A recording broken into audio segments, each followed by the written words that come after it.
this was a fascinating game.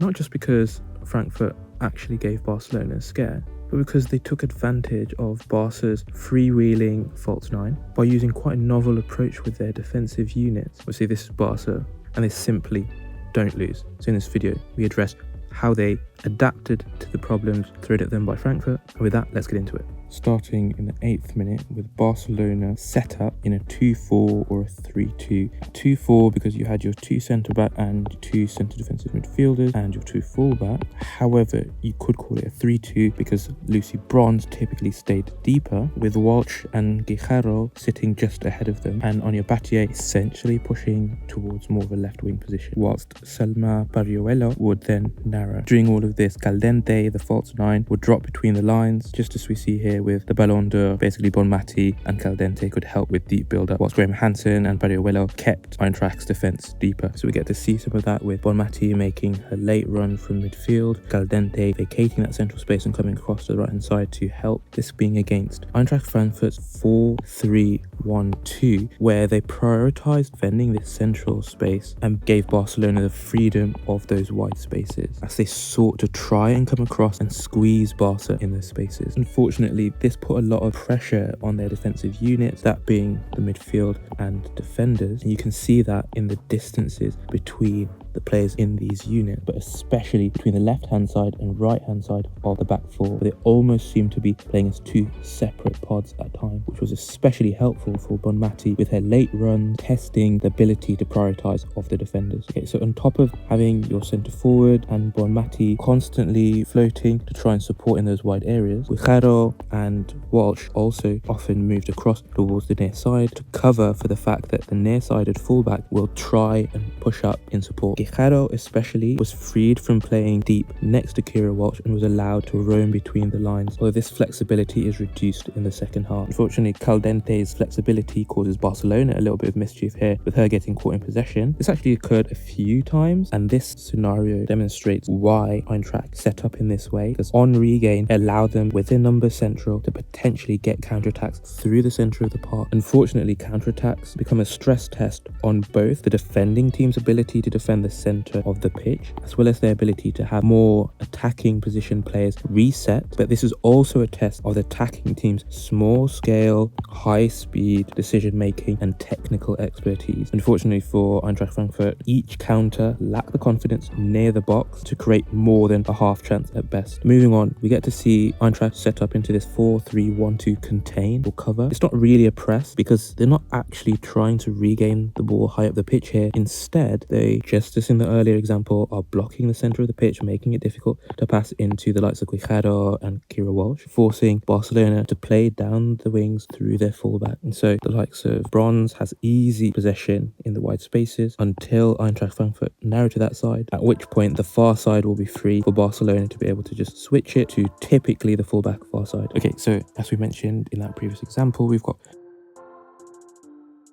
Kira Walsh sitting just ahead of the defence, with Guijarro able to roam higher up the pitch into that space between the lines, with Caldente and Bonmati also floating in that space, and Selma Barriuelo able to narrow from the touchline. This narrowing to the space between fullback and centre-back allows Barriuelo and Graham Hansen to be able to occupy both defenders, constantly testing their communication, but it also distracts from Guijarro and allows her to have as much time as possible receiving out in that wide space. Okay, so on this occasion, Battier overlaps, but alternatively, Barca would build up in this wide space with Eintracht defending with these limited numbers of your 4-3 and the rest of your forwards quite high up the pitch. It did mean they could get overrun, especially as the midfield unit narrowed to the near side, which often created space for Bronze far side. And so you'd see on a number of occasions Barca switching the ball across into Bronze, who could then easily get the ball out into Graham Hansen, facilitated by Bonmati making this run between Kleinhern and Hanshaw. Barca, of course, maintained possession, but the key things to notice here are: 1, Lucy Bronze having narrowed into more of a counter-pressing position, Guijarro and Walsh covering for the fact that you have your fullback stuck so high up on this left-hand side. Bonmati as the main central threat because Caldente is just roaming all over the place, vacating this central area. And I think this is a great example of why Barcelona tweaked their tactics in the second half to make sure that they maintained the threat in the central area. Eintracht are able to win back possession briefly, but Barca's counter-press effectively disrupts Eintracht's counter-attack, leading to a turnover to Barca's benefit. But without a centre forward, the threat is still quite diffuse. There's no one in that central area on the shoulder of the last defender looking to combine with a quick 1-2 or run in behind to connect with a through ball after Eintracht had lost the ball in their defensive third. And we're moving to Eintracht building up in this 2-3 deep versus Barcelona in a 4-1-3-2 press, with Selma coming off that left wing to her second centre forward position. Ahead of Pawelek, her wide centre midfielder would drop and then spin out, whilst a forward would also drop, typically the near-sided wide centre midfielder. So in this occasion, Reuteler would drop, whereas the far-sided in Dunst would stay deep enough in case things broke down, but she wants to try and get into more of a forward or wide midfield position as play progresses. Reuteler's dropping is with the intention of playing a 1-2 with the forward dropping. And so we can see that coming to fruition of Prasnikar having dropped to combine, and now you have the other forwards who've stayed high, threatening in behind, able to capitalize as Barcelona scramble to reduce the space created by this Barcelona high line. Unfortunately for Eintracht, their attack breaks down due to a technical deficiency on this occasion rather than Barcelona's defensive nous per se. Okay, so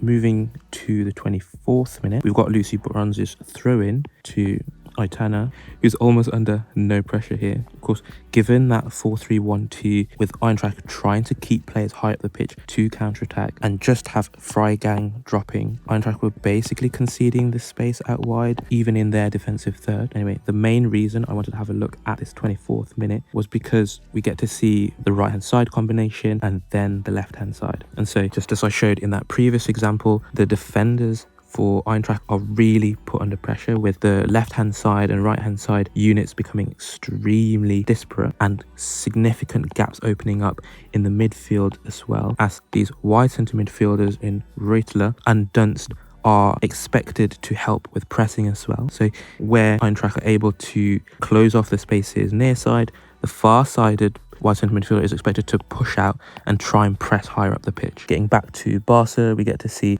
Aitana making that run again between our defenders. We've got our CDMs looking to try and cover the space as the near-sided fullback has gone up in support of a wide midfielder, and we see through the overload Barca have been able to create some momentum in their favour. This sort of defensive breakdown is essentially what happens for the first goal, but from the left-hand side for Barcelona. Good news for Eintracht, they're able to defend from what seemed like quite a compromising situation for the defence, able to clear the ball, but these clearances weren't reliable means of getting the ball out into Prasnikar or Anyomi, and so as the team tired, their threat fizzled to nothing. So moving to the 48th minute, Eintracht are building up in this 2-3-2-3 again versus a somewhat more aggressive 3-1-4-2 press by Barcelona. So with that 4 in the 3-1-4-2, Barca are looking to try and mark all the short options and force Eintracht into playing a long ball into the wide spaces. Of course, lower accuracy, lower ability to retain possession. Eintracht try to continue the attack from the long through ball with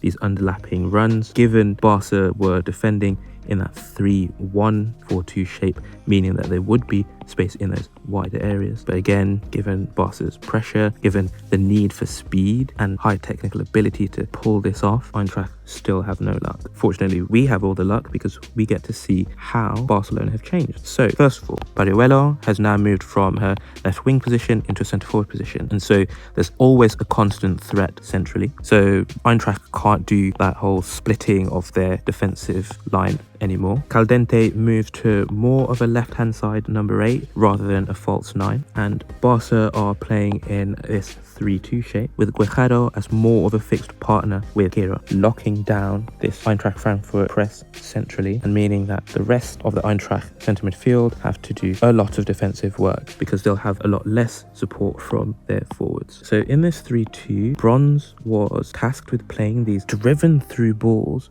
through the lines into Pariuelo Barriuelo splitting the Eintracht lines, taking advantage of the distances between the Eintracht midfield. Where this pass into Barriuelo was successful, you had number 8 in close proximity for her to lay the ball off into, creating Barcelona's momentum as Eintracht scrambled to get back into shape. Of course, with this shape, Barca's number 8s could still help to create in those wide spaces, as we see here with the Ballon d'Or holder. But with this 3-2, you also end up with Mappy being able to push out on this left-hand side and get into the position she loves to create from. Okay, and then lastly, having a look at the 71st minute, we still have that 3-2 or 3-1 from Barcelona, and Eintracht Frankfurt still haven't adjusted their defensive shape, so those spaces are just getting larger and larger. And here we get to play a hypothetical. So Guijarro's been able to take advantage of the underlapping runs by Giraldez and Battier to be able to then drive inside herself. Earlier in the game, when we had Barriuelo as a left winger and we had Giraldez as our false 9, Giraldez probably would have ended up here anyway. However, Barriuelo would have ended up more in this left hand side channel between the centre back and full back, rather than centrally to be more of